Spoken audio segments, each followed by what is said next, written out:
Divorce পেপারে সই করার আগে স্বামী স্ত্রীর পুনর্মিলনের এই গল্পটা আপনাকেও কাঁদাবে।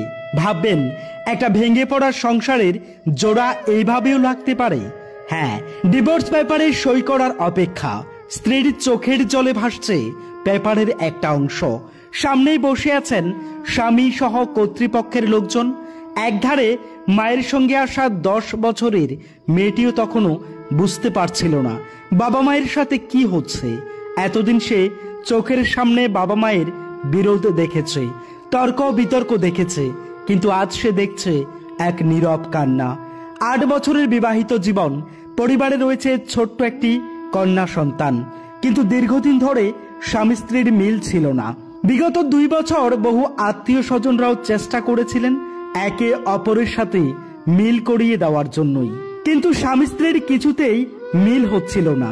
অবশেষে দুজনেই সিদ্ধান্ত নিলেন তাদের বিচ্ছেদটা এবার অন্তত হোক। কিন্তু ডিভোর্সের টেবিল বলে কথা, একটা সই যেখানে সারা জীবনের জন্য একে অপরের সাথে বিচ্ছেদ, আর সেই বিচ্ছেদের গল্প থেকেই শুরু হয় আরেকটা নতুন অধ্যায়। একধারে স্ত্রী চলে যাবেন বাবার বাড়ি, স্বামী হয়তো আরেকটা বিয়ের চিন্তা করবেন, মাঝে পড়ে যাবে একটা বাচ্চা মেয়ের অনিশ্চিত জীবন। কার কাছে যাবে সে, কার কাছে থাকবে?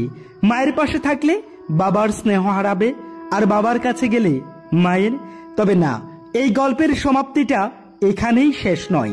স্ত্রী যখন ডিভোর্স পেপারে সই করতে যাবেন, এইসব চিন্তাই হয়তোবা ঘুরপাক খাচ্ছিল বাবার মাথায়। ততক্ষণে স্বামীর সই করা শেষে স্ত্রী কলমটা নিলেন। চোখের জল নিয়ে কলমের নিপটা যখন ধরলেন পেপারে, ঠিক তখনই স্বামী হঠাৎ করে থামিয়ে দেয় স্ত্রীকে। সকলেই চমকে যান, হলোটা কি? ঠিক সেই সন্ধিক্ষণে স্বামী তার স্ত্রীকে বুকে জড়িয়ে নিলেন। পরক্ষণে সকলের চোখে আনন্দের জল। স্ত্রীর কান্নার শব্দ স্বামীকে জড়িয়ে ধরেই যেন বহু প্রজন্ম পর স্বামীকে নিজের মতো করে পেলেন স্ত্রী। একটা ভেঙে যাওয়া সংসারের মিল দেখে সকলেই আনন্দিত। সত্যি, এই সমাজে সামান্য ভুল বুঝাবুঝির জন্য কিংবা নিজেদের চাহিদা মর্যাদা এইসবের জন্য হলেও বহু সংসার ভেঙেছে। কেউ বা চলে গেছে কিংবা কেউ ছেড়ে গেছেন। এইসবের মাঝে যখন বাদ পড়ে না জাস্টিন টুডু থেকে মোহাম্মদ শামী, তার সমাধান মধ্যবিত্তর এই গল্পগুলি সত্যি অসাধারণ। একজন স্বামী নিজের ভুল বুঝতে পেরে স্ত্রীকে আপন করে নিয়েছেন। এর থেকে সুন্দর কি বা হতে পারে বলুন তো? সুখে থাকুক ভেঙে পড়া জীবন থেকে আবার নতুন সংসারে পদার্পণ করা এই দুজন মানুষ।